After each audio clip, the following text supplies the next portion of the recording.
안녕하세요. 대한민국에서 제지 산업을 가장 쉽게 설명해 준다고 자부하는 대기업의 담당 멘토 김기동입니다.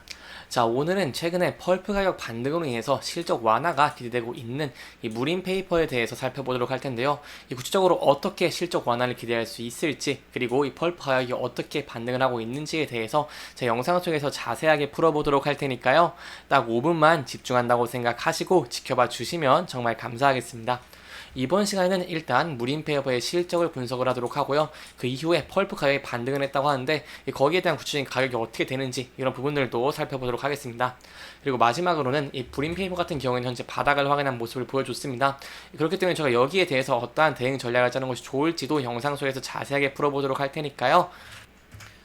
계속해서 제 영상 지켜봐 주시면 정말 감사할 것 같습니다. 이 무림 페이퍼 같은 경우에는 아직 23년 4분기 실적이 나오지 않았습니다.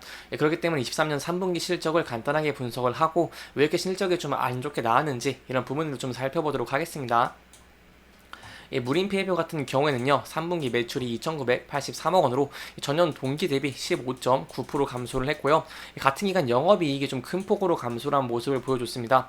특히 93.9%로 매우 큰 폭으로 감소를 했다고 설명을 드릴 수 있겠고, 이 순이익 같은 경우에도 이렇게 75억의 당기 손실을 내면서 실적이 많이 악화가 됐다라고 설명드릴 수 있겠습니다. 그렇다면 왜 이렇게 실적이 악화가 됐냐라고 한다면 바로 무림 PMP 때문인데요.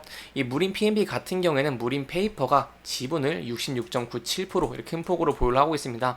그렇기 때문에 펄프를 생산하고 있는 이 펄프 가격 영향을 많이 받는 이 무림 PNP의 실적이 악화가 되고 있기 때문에 여기에 대해서 무림 페이퍼도 이 실적이 연동돼서 안 좋게 됐다라고 설명을 드릴 수 있겠고요.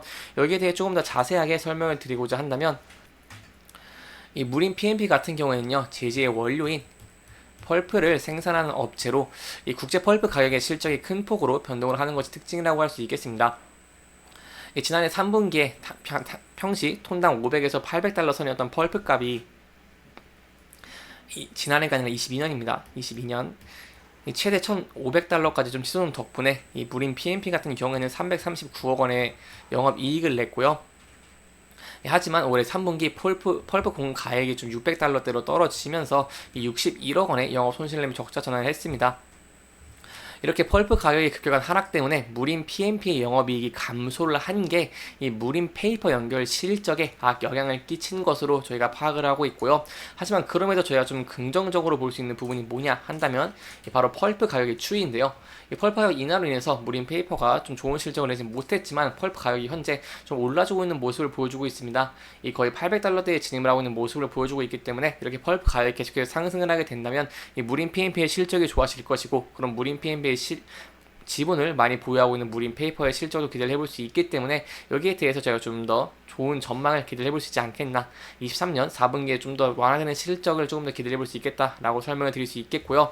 또한 4분기 같은 경우에 특징들이 있죠. 바로 이 신년 달력과 이 다이어리의 이 판매가 확대되는 등 이런 성수기 효과가 나타나는 만큼 저희 기대를 해볼 수 있는 부분은 바로 계속해서 설명드린 펄프 부분, 그리고 제시 부분에 이 실적이 개선될 것을 기대를 해볼 수 있겠고, 그렇다면 23년 3분기 같은 경우에도 실적이 이렇게 폭발적으로 좋아진다라고는 설명드릴 수 없겠지만, 그러면 실적이 좀 완화되는 모습을 보일 수 있다. 그렇게 완화되는 모습을 보이게 된다면 이 무림 페이퍼 같은 경우에도 주가가 이게 바닥에서 반등을 한 모습을 보여줬기 때문에 이러한 하락 추세의 전환을 이어가고 상승 추세로 전환할 가능성도 있다라는 부분 기억을 하시면 좋을 것 같습니다. 그렇다면 이렇게 이런 무림 페이퍼에 대해서 간단하게 알아보았으며 이제 차트에 대해서 간단하게 설명드리도록 하겠습니다. 이 무림 페이퍼 같은 경우에는 계속해서 주가가 22년 4월에 큰 폭으로 상승을 한 다음에 쭉 하락을 하고 있는 모습을 보여줬습니다. 쭉 하락을 하고 있는 모습을 보여주다가 최근에 매우 긍정적인 모습을 보여줬다고 설명드릴 수 있겠는데요. 바로 어떤 부분이냐면 2030원에서 바닥을 형성한 모습을 보여줬다는 것입니다. 이렇게 바닥을 형성한 모습을 보여주고 현재 좀 반등을 하고 있는 모습을 보여주고 있기 때문에 제가 여기에 대해서 현재 주가가 좀 좋은 추세로 움직이고 있다라고 설명을 드릴 수 있겠고, 아무래도 11선, 21선과 60일선, 120일선 위에 주가가 움직이는 모습을 보여주고 있기 때문에 이렇게 이동평균선에서 지지를 받아준다고 한다면 저희가 향후 이 추세가 상승 추세로 전환되는 것도 좀 기대를 해볼 수 있겠습니다. 하지만 그러기 위해서 가장 중요한 것이 뭐냐 한다면 바로 241선을 돌파하는 것이라고 설명을 드릴 수 있겠는데요. 241선 같은 경우에는 이 무림 페이퍼가 앞서서 계속해서 저항을 받은 모습들을 보여왔습니다. 예, 그렇기 때문에 241선을 저희가 현재 이 돌파를 하다 실패한 모습을 보여줬는데 다시 이 부분에서 돌파하는 모습을 보여준다고 한다면 241선을 돌파를 함에 따라서 저희가 상승 추세의 전환도 기대를 해볼 수 있겠고요. 241선에서 주가가 저항을 맞고 하락을 하게 된다고 한다면 저희 이동평균선에서 지지 여부를 지켜보는 것이 중요할 것 같고, 이동평균선이 무너진다고 한다면 저희가 이 저점인 2030원 이 부근대에서 지지를 주는지 그 여부가 중요할 것 같습니다. 만약 2030원대에서 지지를 받지 못하고 주가가 이탈하게 된다고 한다면 하락 추세가 이어질 가능성이 높아지니까요. 여기에 대해서는 신중하게 접근을 하시는 게 안전한 투자의 방법 중에 하나가 되지 않겠나라고 설명을 드려볼 수 있겠습니다. 하지만 그럼에도 저희가 좀 긍정적으로 볼 수 있는 부분이 뭐냐 한다면 바로 주가가 상승을 할 때 이 거래량이 높은 거래량과 함께 주가가 상승을 했다는 모습이고요. 주가가 하락할 때 거래량의 소폭 줄어들고 있는 모습을 보았을 때 저희가 여기에 대한 수요가 좀 탄탄하다라고 볼 수 있겠고, 따라서 거래량이 한 번 더 붙어주면서 241선을 돌파를 해주게 된다면 저희가 추세의 전환도 한번 기대를 해볼 수 있겠습니다. 이렇게 이번 영상은 이 무림 페이퍼의 이 실적적인 부분, 그리고 앞으로 실적 완화적인 기대감이 있다라는 부분들을 조금 짚어보면서 진행을 했고요. 해당 영상은 개인적인 의견이 많이 들어갔기 때문에 투자자분들의 주관적인 생각과 해당 내용을 토대로 현명한 선택을 하시면 좋을 것 같습니다.